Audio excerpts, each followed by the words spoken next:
ontem, no começo da madrugada, saíram os números da nova pesquisa da Datafolha. E agora é assim, viu?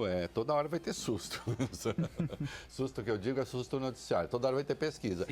Tem pesquisa e tal. A gente está atento ao calendário do TSE. O TSE, se vocês, quem quiser saber quando vai ter pesquisa divulgada, basta entrar no site do TSE, tá?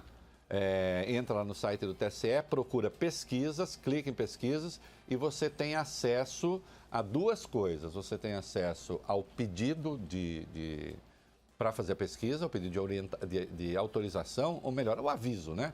Nós vamos fazer pesquisa entre tal dia e tal dia e quem encomendou foi tal empresa, né? Isso as pesquisas que são legais, registradas. Empresas fazem pesquisas informais por aí e tal, né? Então você tem lá a informação e tem também o questionário. O questionário que será aplicado. É importante porque existe muito mito também sobre isso, né? Ah, não, a pesquisa já na pergunta induz. Bom, leia o questionário e veja se tem indução, hein? Havendo indução no questionário, você aponta, né? Mas se não houver, aquela é a pergunta, tá certo? Vamos... Como tem muita coisa a comentar, muito detalhe da pesquisa, tal, vamos começar por ela. Vai lá e o editorial já fica entremeado no comentário. Vamos. Já com reação dos candidatos. O candidato do PDT à presidência, Ciro Gomes, pede a eleitores que desconsiderem pesquisas depois de ele aparecer numericamente na terceira posição na disputa ao Planalto, mas empate técnico com Fernando Haddad do PT, que é o segundo, usando esses mesmos critérios numéricos. O ex-governador do Ceará diz que espera que o eleitor não mude o voto por influência dos levantamentos. Já o candidato do PSDB, Geraldo Alckmin, apontou que o desempenho dele segue estável no levantamento Datafolha e que tem todas as condições para crescer nos últimos 15 dias de campanha, quando, segundo ele, aumenta o interesse da população. Só uma coisinha, eu não entendi essa reação do Ciro Gomes, porque a pesquisa para ele do Datafolha é favorável. Foi a mais favorável. Foi a mais favorável.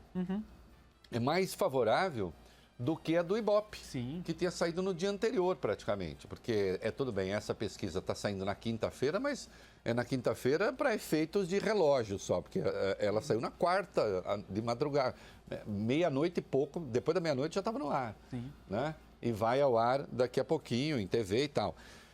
A pesquisa para ele, quando confrontado com o Ibope, é favorável. Nós vamos dizer por quê. Vamos aos números, vai. Jair Bolsonaro do PSL aparece com 28% das intenções de voto, seguido... Só vamos fazer o seguinte, Vólio Bene, você dá um número e eu vou falar em seguida no Ibope quanto é, para que as pessoas tenham as balizas dos dois. Vamos lá. Então, Bolsonaro tem 28% nesse levantamento feito nos dias 18 e 19. Mesmo número do Ibope, que foi feita, os questionários aplicados entre os dias 16 e 18. Fernando Haddad do PT aparece com 16%. Olha, a margem de erro das duas pesquisas é de 2 pontos para mais ou para menos. O Haddad aparece com 16% no Datafolha e com 19% no Ibope.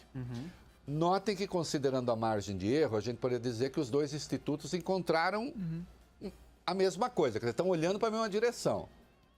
Só que, quando você vai para o terceiro lugar, 19 ou 16 faz uma baita diferença. Quer ver? Vamos lá. Ciro Gomes do PDT tem 13% das intenções. Isso aí. Ciro tem 13%, que é o mesmo número. Não é o mesmo número. No Ibope ele tem 11. 11 no Ibope. Também está na margem de erro. Também está na margem de erro dos dois. Mas notem, com margem de erro, a diferença no Ibope entre o Ciro e o Haddad é de 8 pontos. E no Datafolha é de 3. Ou seja, no Ibope a diferença está fora da margem de erro. No Datafolha está na margem de erro. Então, se a eleição fosse hoje, o Ibope diria, com os números de terça-feira, quem vai para o segundo turno é Haddad. Se a eleição fosse hoje no Datafolha, a única coisa que você poderia dizer é o seguinte: não dá para saber quem vai para o segundo turno. Você até poderia dizer, muito provavelmente, o Haddad, mas não dá para saber se é ele. porque o Ciro permanece aqui na disputa pelo segundo lugar. Portanto, essa pesquisa do Datafolha, para ele, é excelente. Alckmin, 9%. 9%, no Ibope era 8%. Igual, praticamente. Era 7. Era 7. Melhor dizendo. Também variação de 2 pontos percentuais. Então, o que tem a destacar agora aqui na série do próprio Ibope é o seguinte. Do dia 21 de agosto... Na série Datafolha. Na série Datafolha, desculpe. No dia 21 de agosto, né? Divulgado no dia 22. Sim. Antes da agressão, Bolsonaro tinha 22%. Depois da agressão, agora, está com 28%. Foi a agressão que contou? Certamente também ela está na conta do eleitor. Né? Para a campanha, mal não fez. Embora, evidentemente, tenha feito muito mal à pessoa de Jair Bolsonaro e à saúde do Jair Bolsonaro. O Haddad tinha 4% no Datafolha, no dia 20... Na verdade, foi divulgado dia 22, né? Agora está com 16%. Era o esperado, porque tem aí a transferência de votos do Lula para ele. Ciro Gomes tinha 10%, agora está com 13%. Né? Uma variação de lá até agora que está fora da margem de erro, mas há uma estabilidade, porque ele já tinha 13% no dia 10%, continua com 13% no dia 14% e agora continua com 13%. E Geraldo Alckmin, 9, 10, 9, 9. Marina Silva, a desidratação de Marina Silva é constatada no Ibope, é constatada também no Datafolha. Né? Tinha 16% há um mês e agora tem 7%. Então, isto autoriza a dizer que a eventual passagem de Marina Silva para o segundo turno é muito difícil. É muito difícil porque a trajetória dela é de queda. Sim. Teria que reverter a trajetória de queda e reconquistar muita gente. Por que é particularmente difícil? Porque parte do eleitorado dela, como se sabe, era eleitorado do Lula, que sem Lula escolhia Marina como segunda alternativa, como alternativa. Porque o Lula ainda não tinha escolhido o seu nome. Quando apareceu o Haddad, ela perdeu votos e esses votos migraram em massa, os dela, para o Fernando Haddad. Então, é muito difícil. Geraldo Alckmin ainda é possível, ele está estável, pode ter um crescimento. Olhe, se vocês querem um bom exemplo do cuidado que é preciso ter, em 2014, 3 dias antes da eleição,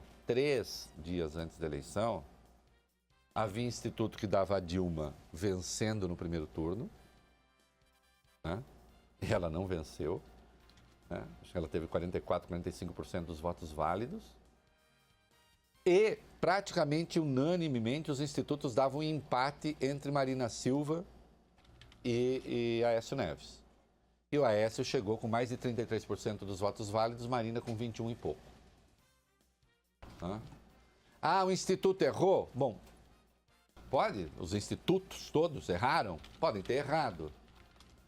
Mas também o eleitor fez uma escolha ali, ficou claro de última hora. Evidentemente, a campanha do PSDB aposta nisso, o Ciro Gomes aposta nisso. Né?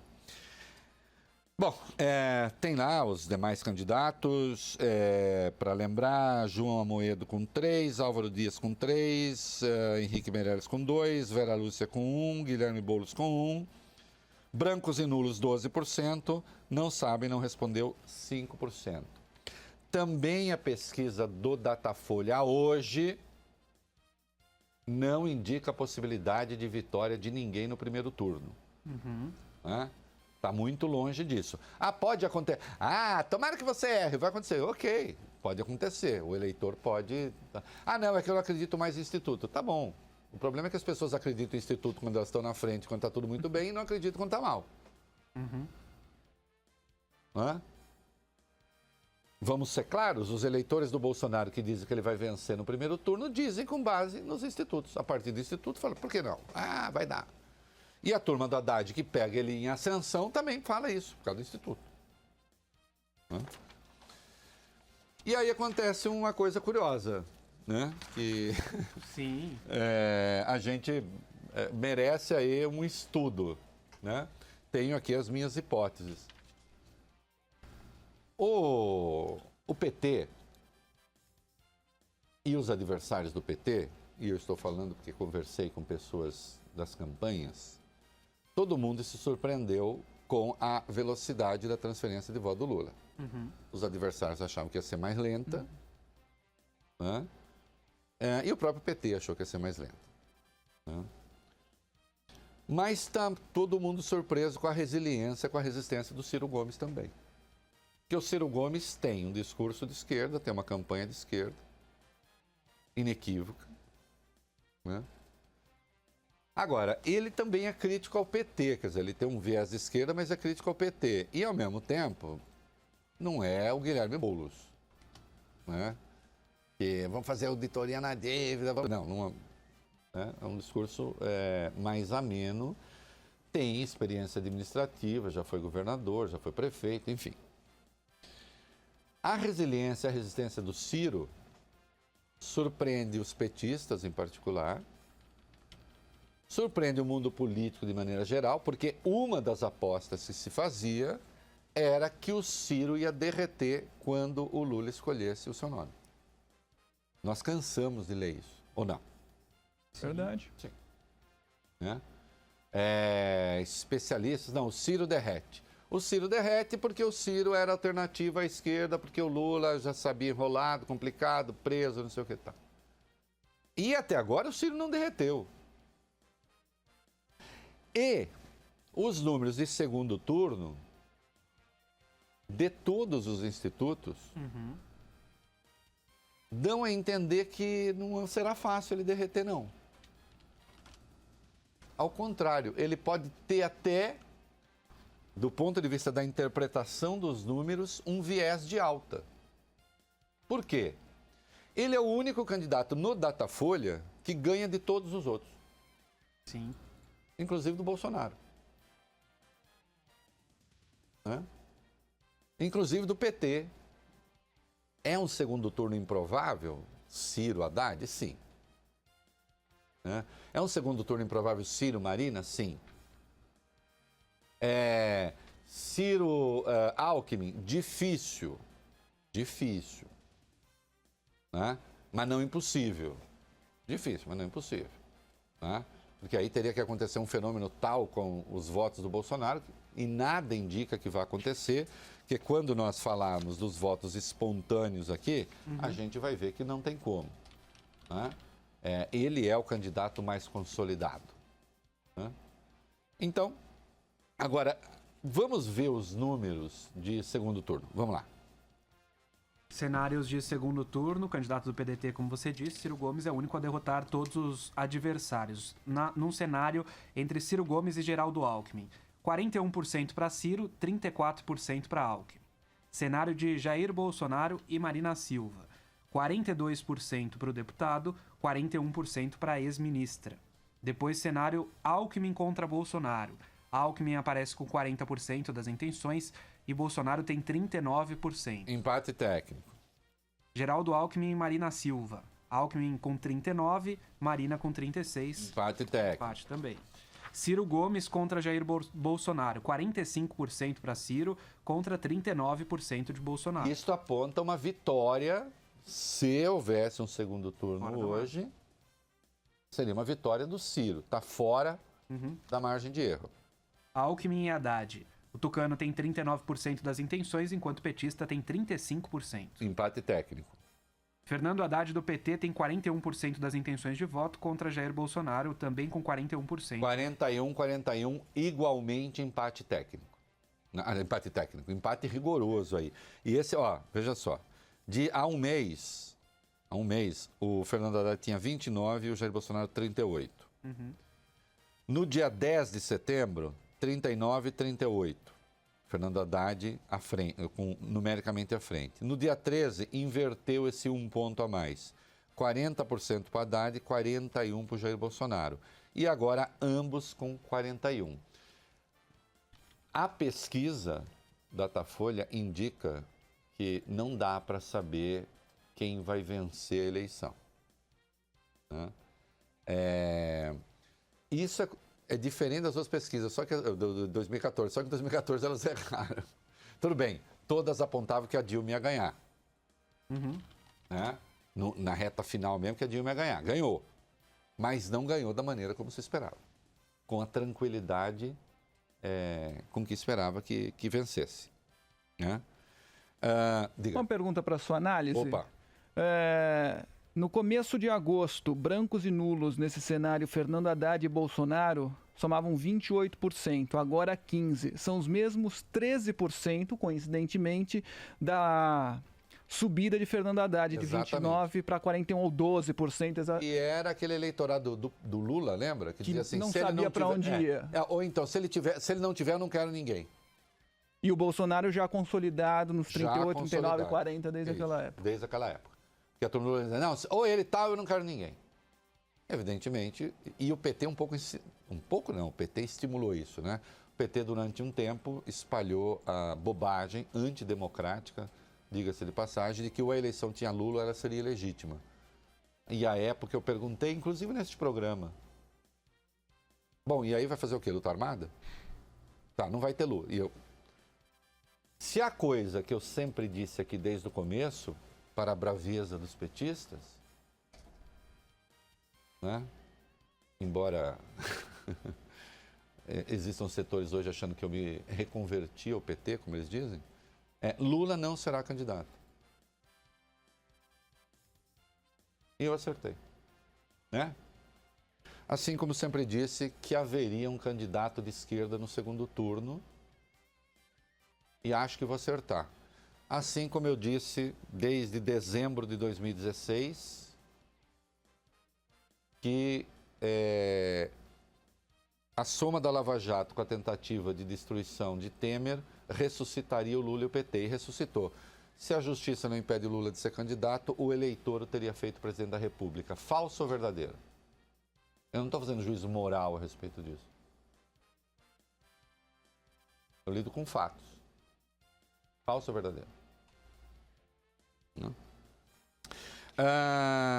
Marina Silva, 37-37 contra Haddad. Ciro Gomes, Fernando Haddad. Olha aqui, o Ciro bateria o Haddad 42-31. É o evento que não vai acontecer. Acho que a gente pulou Ciro e Marina. E Ciro e Marina? 45% para Ciro, 31% para Marina. Que indica o derretimento da Marina também nesse caso. Né? Vamos falar de rejeição, querido Fábio. Vamos até Ciro Gomes, vai. Vamos lá então, Jair Bolsonaro é o mais rejeitado, mas o índice oscilou um pouquinho para baixo desde a última medição, 43% de rejeição para Bolsonaro, 32% de rejeição para Marina Silva, 29% para Fernando Haddad, 24% de rejeição a Geraldo Alckmin e 22% a Ciro Gomes. Olha aqui, o Bolsonaro é o mais rejeitado, 43%. Só que quando você faz a proporção em relação à quantidade de votos que ele tem, ele é menos rejeitado proporcionalmente do que o Haddad. Tá? Tá falando isso para puxar saco de bolsonarista? Não, estou falando que é matemática. E porque eu fui monitor de matemática. Certo? Faça a proporção. Quantos votos tem qual é a porcentagem de votos do Bolsonaro? 28%. E ele é rejeitado por 43%. Qual é a porcentagem de votos no Datafolha do Haddad? 16%? Sim. Ele é rejeitado por 29%. Se você faz a proporção aí, você vai ver que em relação à quantidade de votos que o Haddad tem, ele é mais rejeitado relativamente do que o Jair Bolsonaro. Isso quer dizer o seguinte, que a rejeição dele está crescendo mais depressa no Datafolha do que a adesão aos votos. Isso é certamente algo que deve preocupar o PT. Então não adianta, se o PT... nós queremos vencer a eleição e confiamos tudo na rejeição ao Bolsonaro. Bom, no ritmo em que vai, a rejeição ao Haddad, ela também pode explodir. Igual, não sei.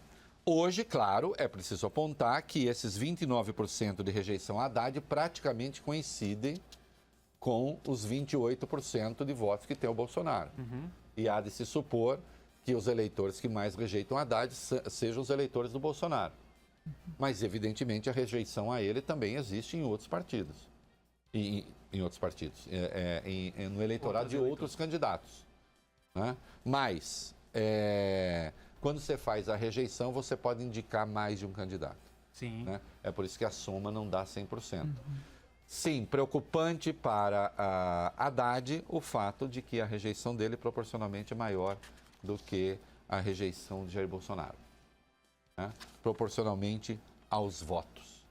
Né? Quer falar da pesquisa espontânea?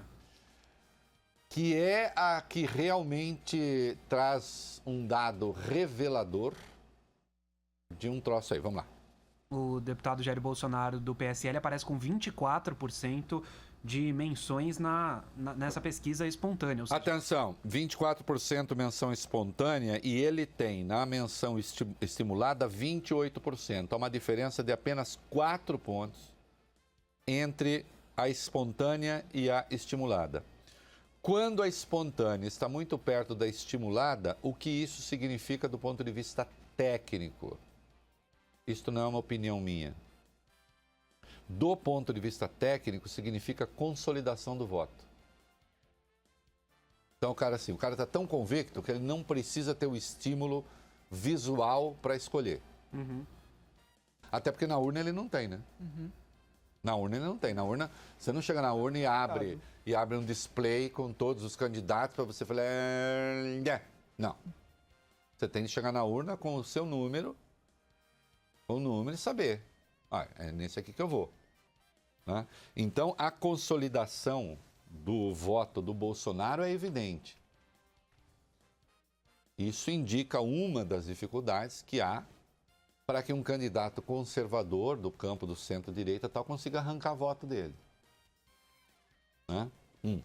Fernando Haddad aparece com 11% das menções espontâneas. Fernando Haddad aparece com 11% das menções espontâneas, considerando que no dia 22 era 0%. Ele nem era mencionado. Ninguém o mencionava, evidentemente é um ganho extraordinário. Né? Mas note que já há uma diferença maior, até porque os números são menores, né? Uma diferença maior aí entre os 11% que ele tem, né? E os 16%, diferença de 5 pontos. Né? Só que num patamar mais baixo do que o de Jair Bolsonaro. Também indica consolidação de voto. Né? E Ciro Gomes? 7% das menções. 7% das menções já começa a ficar mais difícil a coisa para ele. Né? Porque as menções espontâneas dele são pouco superiores a 50% do que ele tem na estimulada. Né? Então aí assim, o eleitorado do Ciro ainda precisa lembrar que o Ciro está lá. Né? Os outros, menos. Né?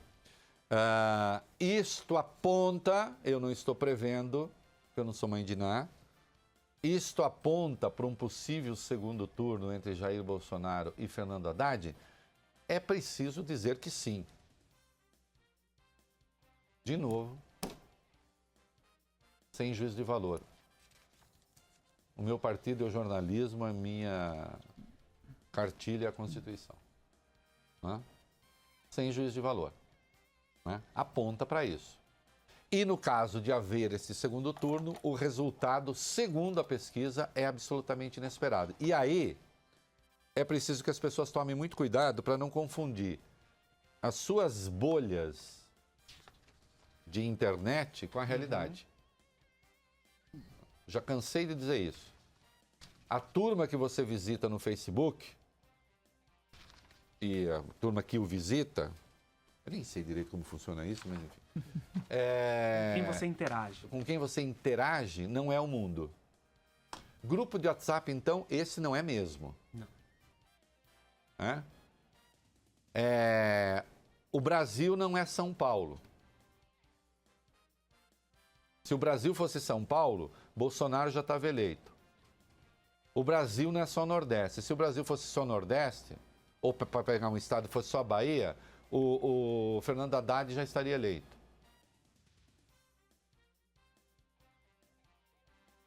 Quem quer que vá governar o Brasil, vai ter de governar o Brasil inteiro. Eu posso garantir aos candidatos que é muito mais difícil do que seduzir a sua própria plateia e passar adiante palavras de ordem. Hashtag pronto falei. O É da Coisa, na Band News FM.